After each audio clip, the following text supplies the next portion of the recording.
জননেতা এম ইলিয়াস। বিপ্লবী বাংলার জাগ্রত ইতিহাস, সিলেটের 1 কোটি মানুষের হৃদয়ের স্পন্দন, সিলেট 2 এর সাবেক সংসদ সদস্য, কেন্দ্রীয় বিএনপির সাংগঠনিক সম্পাদক, সিলেট জেলা বিএনপির সংগ্রামী সাবেক সভাপতি, মহান নেতা দেশবন্ধু এম ইলিয়াস আলী 2012 সালের 17 এপ্রিল আজকের এই দিনে ঢাকার বনানী থেকে নিখোঁজ হন। জননেতা এম ইলিয়াস আলীকে ফিরে পাওয়ার আন্দোলন গোটা বাংলাদেশে ছুঁয়ে যায় বিপ্লব, আন্দোলন, সংগ্রাম। এরই ধারাবাহিকতায় চলে আসে ধীরে ধীরে 2012 সালের সেই রক্তাক্ত ঐতিহাসিক 23 এপ্রিল। জননেতা এম ইলিয়াস আলীকে শ্রদ্ধা ভরে স্মরণ করছি। আমাদের বিশ্বাস, ইনশাআল্লাহ জননেতা এম ইলিয়াস আলী সুস্থ, অক্ষত এবং জীবন্ত অবস্থায় বাংলার মাটিতে ফিরে আসবেন।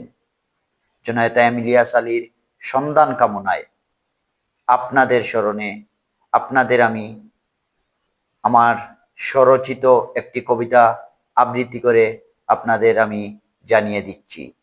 জননেতা, স্বরচিত কবি এসপি সেবু। জেগেছে বাঙালি উত্তপ্ত জনতা, লাখো কণ্ঠে কৈশোর, সত্য ন্যায়ের অথেন্দ্র প্রহরীর আদর্শ থেকে হব না দূর।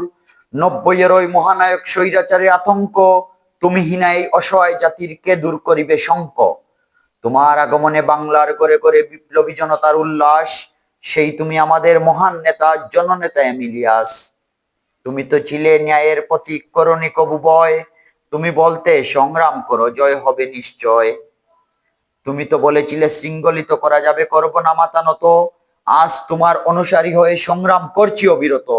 তুর্যে মাকা অগ্নিকণ্ঠ, কুট পয়েন্টের হুঙ্কার, স্বৈরাচারী আর বাকশালীদের গদি ব্যঙ্গে হয় চুরমার। তোমার জন্য 16 কোটি জনতার উপবাসী হৃদয়ের প্রয়াস, সেই তুমি আমাদের মহান নেতা জননেতা এম ইলিয়াস।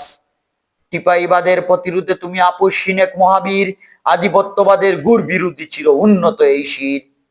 তুমি তো ছিলে, তুমি তো আছো, তুমি তো থাকবে অটুট বন্ধন, সিপাহী জনতার হৃদয়ের স্পন্দন।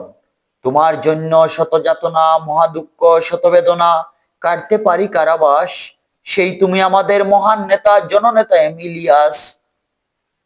তুমি তো বলেছিলে আমাকে ধ্বংস করা সহজ, সৃষ্টি করা কঠিন, তবুও আমি করব না আপোষ, আসুক যত দুর্দিন। বাংলাদেশকে ভালোবাসি আমি, সিলেট আমার অহংকার, তুমি তো চেয়েছো প্রতিষ্ঠা করতে নিপীড়িত মানুষের অধিকার।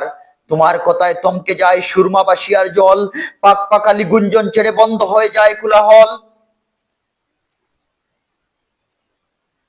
তোমার জন্য জাকির, সেলিম, মনোয়ার জীবন দিল, রক্ত দিল, বিশ্বনাথ আজ করে হাহাকার। শহীদ জিয়ার আদর্শে উজ্জীবিত হয়ে বাংলার সিপাহসালার বীর জনতার বীরে তুমি আসবে ফিরে বারে বার। যদি জানতো কেউ আছো তুমি সাগর শৌকত নীলিমার তল, চিনিয়ে নিয়ে আসতো তোমার জিয়ার সৈনিকের দল। তুমি এলে উঠবে রবি, ধ্বংস হয়ে যাক বাকশাল, নিপাতকে যে স্বৈরাচার ওই ভারতের দ্রুমজাল।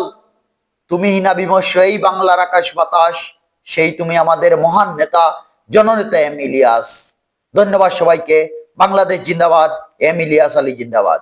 আমরা বিশ্বাস করি জননেতা এম ইলিয়াস আলী ইনশাআল্লাহ ফিরে আসবেন। আজকে এম ইলিয়াস আলীর গুমের 14 বছর পূর্ণ হলো।